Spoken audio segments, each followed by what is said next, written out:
आप सभी को जय मसीह की।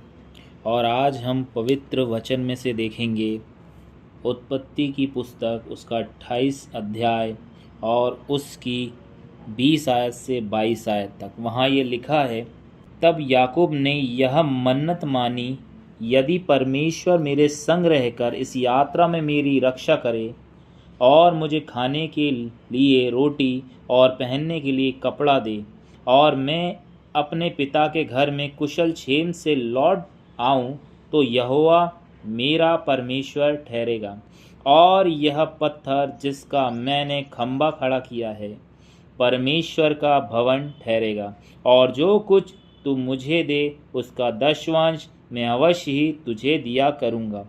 मेरे प्रियो, यहाँ पर परमेश्वर का वचन हमें कुछ प्रार्थना करना सिखाना चाहता है कि हम अपने जीवन में भी याकूब के समान प्रार्थना करने वाले बन जाएं। यहाँ देखो, याकूब जो प्रार्थना कर रहा है वो कितनी प्रभावशाली प्रार्थना है। अगर कोई व्यक्ति ये प्रार्थना करने लगे तो उसका जीवन सचमुच बदल जाएगा। मेरे प्रियो, हम यहाँ देखेंगे ये पहली प्रार्थना निवेदन क्या है याकूब का। वह कहता है कि परमेश्वर मेरे संग रहकर इस यात्रा में मेरी रक्षा करे। मेरे प्रियो, आज हम और जितने भी विश्वासी लोग एक यात्रा में हैं, इस पृथ्वी की यात्रा में वो सफ़र कर रहे हैं, और वो ये प्रार्थना करता है कि इस यात्रा में मुझे सुरक्षित रखे। और यहाँ पर वो दूसरी प्रार्थना करता है कि मुझे खाने के लिए रोटी दे।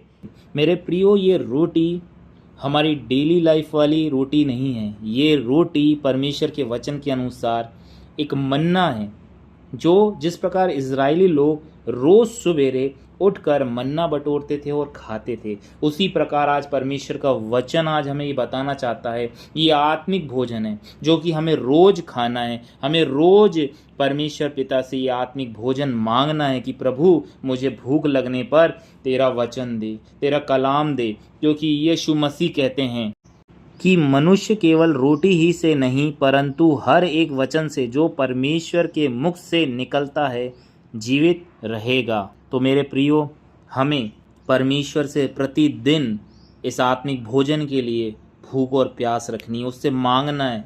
और जब वो प्रभु हमारी भूख और प्यास को देखेगा और जब वो हमें देगा, तो हम सचमुच में मेरे प्रियो आत्मा में मजबूत रहेंगे, जागते रहेंगे, जागृत रहेंगे, हमारे अंदर का ठंडापन नहीं रहेगा। और तीसरी प्रार्थना, पहनने के लिए मुझे वस्त्र दे।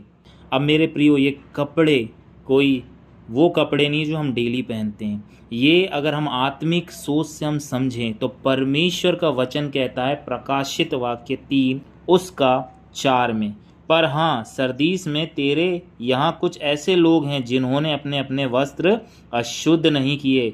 वे श्वेत वस्त्र पहने हुए मेरे साथ घूमेंगे क्योंकि वे इस योग्य हैं। परमेश्वर यहाँ पर हमें एक श्वेत वस्त्र देना चाहता है। हमें रोज उससे ये श्वेत वस्त्र मांगना पड़ेगा, और इसके लिए परमेश्वर ये बताता है कि वो ऐसे लोग होंगे जिन्होंने अपने आप को अशुद्ध नहीं किया। इसलिए परमेश्वर का वचन हमें ये बताता है, इस पृथ्वी पर रहते हुए हमें कोई भी ऐसे बुरे काम नहीं करने हैं। कोई भी व्यभिचार, कोई भी गंदगी, कोई भी बुराई, कोई भी मजाक ठट्टा, कोई भी ऐसी बातें जो परमेश्वर को पसंद नहीं आती है, वो हमें नहीं करना है। हमें अशुद्ध नहीं होना इन बातों में। जब हम ऐसे जीवन व्यतीत करते हैं तो मेरे प्रियो, परमेश्वर हमें श्वेत वस्त्र देता है। हालेलुया, आमीन। यहाँ पर चौथी प्रार्थना है कि वह मुझे मेरे पिता के घर में कुशल क्षेम से लौटा दे। परमेश्वर का वचन हमें ये बताना चाहता है कि याकूब इस पृथ्वी के लिए प्रार्थना कर रहा था। परमेश्वर का वचन आज हमें यह बताना चाहता है कि हमारा असल घर स्वर्ग में है मेरे प्रियो। और हम प्रार्थना करें, रोज प्रार्थना हमें करनी है कि परमेश्वर आप हमें हमारे घर में, हमारे निज निवास में जो आप हमारे लिए तैयार कर रहे हैं उसमें सुरक्षित पहुंचाएं, हमें कुशल से पहुंचाएं, ताकि हम वहां रह सकें और आपके साथ प्रभु हम आपकी महिमा को देखने पाएं, आपके साथ आनंद करने पाएं और आपकी महिमा और स्तुति करने पाएं।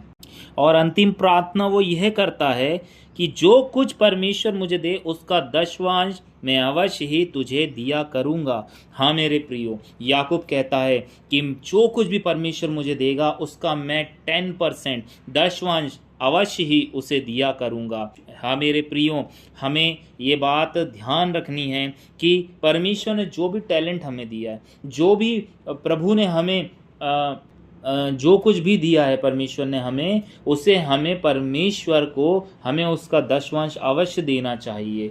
यदि हम जॉब कर रहे हैं, यदि हम काम कर रहे हैं, हमें सैलरी मिलती है, तो उसका अवश्य 10% हमें परमेश्वर के राज में बोना चाहिए। जैसे अगर हमारे पास कोई गाना गाने का टैलेंट है तो हमें परमेश्वर के राज के लिए उन गानों को गा के परमेश्वर की महिमा करना चाहिए। यदि गिटार बजाने का, ढोल बजाने का या जिस भी प्रकार के वाद्य यंत्र बजाने का टैलेंट हो, तो हमें उन वाद्य यंत्रों को बचा के परमेश्वर की महिमा करना चाहिए, क्योंकि ये परमेश्वर के द्वारा दिए गए दान और वरदान हैं। इनके द्वारा हमें परमेश्वर की महिमा करना चाहिए, और ये ना कि पैसों में हमें ही करना है, बल्कि जो भी टैलेंट परमेश्वर ने हमें दिया है उसमें भी हम परमेश्वर को परमेश्वर का हिस्सा 10वांश अवश्य हमें देना चाहिए। तो मेरे प्रियो, आपने ये देखा इन वचनों के द्वारा कि परमेश्वर के दास याकूब ने क्या प्रार्थना करी। वो इस पृथ्वी पर रह के ये प्रार्थना कर रहा था, लेकिन आज परमेश्वर का पवित्र आत्मा में ये बताना चाहता है कि हमें इसे आत्मिक रीति में समझते हुए ये प्रार्थना करना है, ताकि हम परमेश्वर की इच्छा को जान सकें।